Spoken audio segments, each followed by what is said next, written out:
वो भी मैं आपको सारी सूची एक बार दे देता हूं, ताकि ये एग्रीकल्चर सोसाइटीज़ जो हैं, ये जो कोऑपरेटिव सोसाइटीज़ हैं, इनको केवल एग्रीकल्चर तक नहीं, साथ में डेयरी, फिशरीज और इसके अलावा बाकी सेक्टर्स के साथ भी जोड़ने का काम किया जाएगा। जैसे कि डेयरी गोदामों की स्थापना, जैसे स्टोरेज का, खाद्यान्न की बिक्री हो या फर्टिलाइजर, बीज, ये सब उपलब्ध कराना हो, एलपीजी, सीएनजी, पेट्रोल, डीजल, इसकी बिक्री के प्रावधान, डिस्ट्रीब्यूटरशिप भी हो, क्रेडिट सोसाइटी के रूप में भी ये काम कर सके, अल्पकालिक और दीर्घकालिक ऋण देने का ये काम करे, कस्टमर हायरिंग सेंटर के रूप में ये काम कर सके, कॉमन सेवा केंद्र के रूप में काम कर सके, उचित मूल्य की दुकान जिसको आप फेयर प्राइस शॉप या डिपो भी कहते हैं आम भाषा में, सामुदायिक सिंचाई, ऐसे अन्य 25 क्षेत्रों की व्यावसायिक अवसर भी इन सबको इसके माध्यम से देने का काम किया जाएगा। आज अगर मैं देश की स्थिति आपके रखूं तो लगभग 98,995 पैक्स देश में है, जिसके 13 करोड़ फार्मर सदस्य हैं। लेकिन इसमें से जो फाइनेंशियली वाइबल या प्रॉफिटेबल वो 63,000 से ज़्यादा उस दिशा में है। अब ऐसे ही डेयरी कोऑपरेटिव सोसाइटीज़ भी 1,99,182 डेयरी कोऑपरेटिव हैं, जिसके लगभग 1.5 करोड़ सदस्य हैं। 25,297 मछली पालन वाले हमारे कोऑपरेटिव्स हैं, जिसके 38 लाख सदस्य हैं।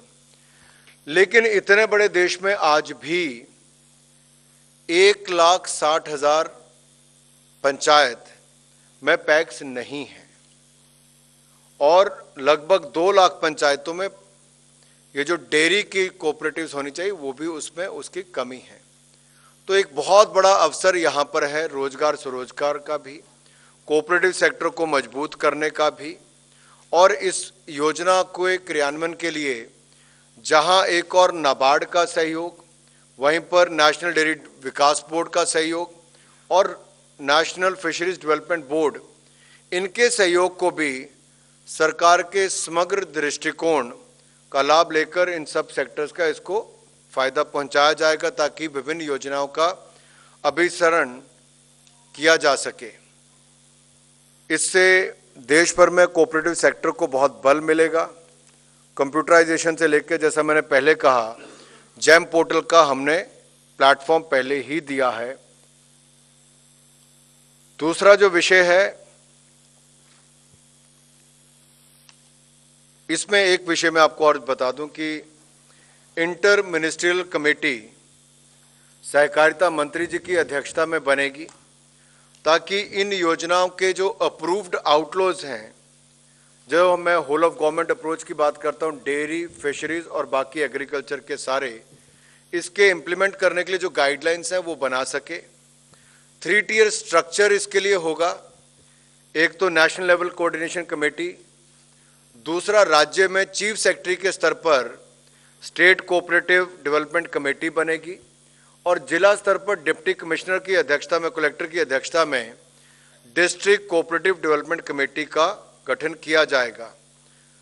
और इस योजना के अंतर्गत सभी पंचायतों को सैचुरेशन बेसिस पर वाइबल मल्टीपर्पज कोऑपरेटिव्स से कवर किया जाएगा। किसानों के जो उत्पाद हैं, उन उत्पादों के लिए फॉरवर्ड और बैकवर्ड लिंकेजेस उपलब्ध करवाई जाएंगी। सहकारी समितियों के व्यवसाय में विविधता लाकर, जैसे 25 सेक्टर को जोड़ा गया, उन्हें वाइब्रेंट बनाकर किसानों की आय में वृद्धि लाई जाएगी और ग्रामीण अर्थव्यवस्था को विकसित किया जाएगा। नमस्कार, मैं हूं मानक गुप्ता। अगर आपको हमारा ये वीडियो पसंद आया हो तो इसे लाइक और शेयर जरूर करें, और हां, हमें सब्सक्राइब और फॉलो करना ना भूलें, ताकि आप देश और दुनिया की कोई खबर मिस ना करें। तो जुड़े रहिए हमारे साथ और देखते रहिए News 24।